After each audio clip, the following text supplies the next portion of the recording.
అందరికీ నమస్తే అండి. మన ఛానల్ సబ్స్క్రైబ్ చేయండి, లైక్ చేయండి, షేర్ చేయండి. అల్లు అర్జున్ గారి 'పుష్ప' మూవీ సందర్భంగా ఫస్ట్ రో ఫస్ట్ షోకి అల్లు అర్జున్ గారు ఎప్పటినుంచో ఆయన సినిమా ఫ్యాన్స్‌తో వెళ్ళడం ఆనవాయితీగా వస్తుందని ఆయన చెప్పడం జరిగింది. సో, మన 'పుష్ప 2' మూవీ సందర్భంగా హైదరాబాద్ క్రాస్ రోడ్ వద్ద ఉన్నటువంటి థియేటర్ దగ్గర ఒక ఫ్యామిలీ, ఒక భర్త, ఒక మహిళ, ఇద్దరు పిల్లలతో పాటు ఫస్ట్ షోకి రావడం జరిగింది. సో, అక్కడికి అల్లు అర్జున్ గారు ఆ థియేటర్‌కే ఫస్ట్ షో చూడడానికి రావడం జరిగింది. అల్లు అర్జున్ గారు రావడంతో ఫ్యాన్స్ ఎగబడడంతో అక్కడ తోపిసలాట జరగడంతో అక్కడ మహిళ రేవతి అనే మహిళ గారు అక్కడ చనిపోవడం జరిగింది.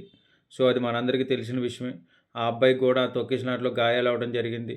సో, దీని మీద అల్లు అర్జున్ గారు ఆ మల్నాడు ప్రెస్ మీట్ పెట్టి ఆ కుటుంబానికి మేము అండగా ఉంటాం, ఆ పిల్లల్ని మేము చదివిస్తామని చెప్పేసి ఆ కుటుంబానికి 25 లక్షలు ఇస్తామని చెప్పేసి ప్రకటించడం కూడా మనందరికీ తెలిసిన విషయమే.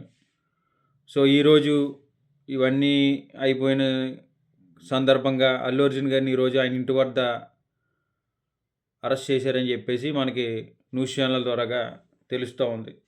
సో, ఈరోజే ఎందుకు అరెస్ట్ చేశారనేది నేను లాస్ట్‌లో మీకు చెప్తా ఉంటాను. సో, గతంలో ఎప్పుడు చూసుకున్నా సరే చెన్నకేశవరెడ్డి సినిమా టైంలో ఒక వ్యక్తి తొక్కిసలాటలో చనిపోయాడని చెప్పేసి మనకి కొంతమంది చెప్తూ ఉంటారు అప్పుడప్పుడు. అలాగే మెగాస్టార్ చిరంజీవి గారి సినిమా 100 రోజుల ఫంక్షన్ సందర్భంగా గుంటూరులో అక్కడ ఏర్పాటు చేస్తే అక్కడ ఒక ఇద్దరు చనిపోయారని చెప్పేసి కొంతమంది చెప్తూ ఉంటారు. సో, అలాగే మన ఎన్నికల ప్రచారంలో చంద్రబాబు నాయుడు గారి ఎన్నికల ప్రచారంలో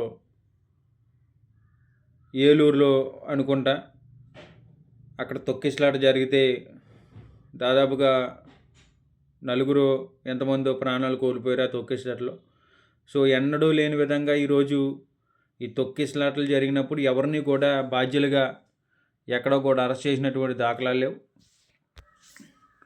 ఎక్కడా కూడా దాఖలాలు లేవు. సో, ఈరోజు ఎప్పుడూ కూడా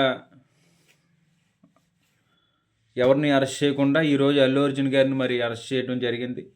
సో, వాళ్ళ వర్షన్‌లో ఈ తొక్కిసలాటలో ప్రాణాలు కోల్పోయినటువంటి కుటుంబాలకి వాళ్ళు అండగా నిలబడ్డారు కొన్ని సందర్భాల్లో. సో, అల్లు అర్జున్ గారు కూడా అదే విధంగా ఆయన్ని ఆ కుటుంబానికి అండగా నిలబడతాం, పిల్లల్ని చదివిస్తామని చెప్పేసి ఆయన కూడా చెప్పడం జరిగింది. సో, ఎప్పుడూ జరగనట్టు విధంగా ఈరోజు ఒక నటుడిని అరెస్ట్ చేయడం అనేది మరి దీన్ని ఏ విధంగా మనం చూడాలనేది అర్థం అవ్వట్లేదు. సో, అల్లు అర్జున్ గారు స్పందించకుండా ఆయన ఏమి పట్టనట్టుగా ఉంటే ఏదైనా మనం యాక్షన్ తీసుకున్నా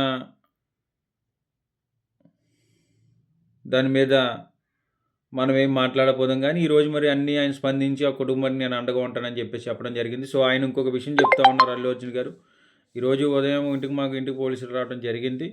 సో, నేరుగా వచ్చి మా బెడ్రూమ్ లోపలికి వచ్చి నేను డ్రెస్ మారుస్తానంటే పోలీసులు వినకుండా నన్ను ఇబ్బంది పెడతా ఉన్నారు. ఇది కరెక్ట్ కాదని చెప్పేసి అల్లు అర్జున్ గారి ఇంటి వద్ద తీసినటువంటి వీడియోలు కూడా చూస్తూ ఉన్నారు. నేరుగా ఆయన బెడ్రూమ్‌లోకి వెళ్ళి మీరు తొందరగా రావాలని చెప్పేసి అల్లు అర్జున్ గారిని డిమాండ్ చేస్తూ ఉన్నారని చెప్పేసి అల్లు అర్జున్ గారు చెప్తూ ఉన్నారు. సో, ఈరోజు రాష్ట్ర వ్యాప్తంగా రైతులకి సంబంధించినటువంటి ఇష్యూస్ మీద అన్ని జిల్లాల్లో కలెక్టరేట్లకి వైఎస్ఆర్ కాంగ్రెస్ పార్టీ జిల్లా నాయకులు, రాష్ట్ర నాయకులు అందరూ కూడా రైతులకు అన్యాయం జరుగుతూ ఉంది, రైతులకి న్యాయం చేయాలని చెప్పేసి అన్ని జిల్లాల్లో రిప్రజెంటేషన్స్ ఇస్తూ ఉన్నారు.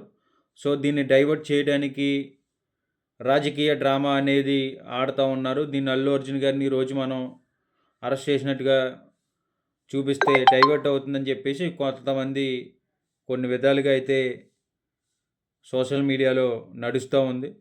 సో, చూడగలగాలి అల్లు అర్జున్ గారిని పోలీస్ స్టేషన్ వరకు తీసుకెళ్ళి వదిలేస్తారా? లేకపోతే ఆయన మీద ఇంకా యాక్షన్లు ఏమన్నా తీసుకుంటారా? లేకపోతే కోర్టులో ప్రొడ్యూస్ చేస్తారా అనేది చూడగలగాలి. సో, అందరికీ నమస్తే. మన ఛానల్ సబ్స్క్రైబ్ చేయండి ఫ్రెండ్స్.